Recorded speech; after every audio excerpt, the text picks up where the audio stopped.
મિત્રો, શું તમને ખબર છે કે કેટલાક સપનાઓ સીધા સંકેત આપે છે કે હવે તમારા ઘરમાં સુખ, સમૃદ્ધિ અને ધનનું આગમન થવાનું છે?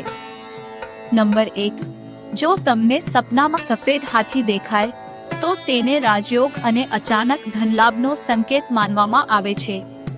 નંબર 2, જો તમને વહેતું સ્વચ્છ પાણી દેખાય તો તેનો અર્થ એ છે કે તમારા જીવનમાંથી નકારાત્મકતા દૂર થઈ રહી છે અને તમારા સારા દિવસો હવે નજીક છે. નંબર 3, જો સપનામાં શંખ દેખાય તો માનવામાં આવે છે કે ભગવાન વિષ્ણુ અને માતા લક્ષ્મી બંનેની કૃપા તમારા પર થવાની છે. નંબર 4, જો તમે સપનામાં પોતાને નવા કપડાં પહેરેલા જુઓ તો તે જીવનમાં નવી ખુશીઓ અને પ્રગતિનો સંકેત છે. નંબર 5, જો સપનામાં ગાય દેખાય તો તે ઘરમાં શુભતા અને સમૃદ્ધિ આવવાની નિશાની માનવામાં આવે છે.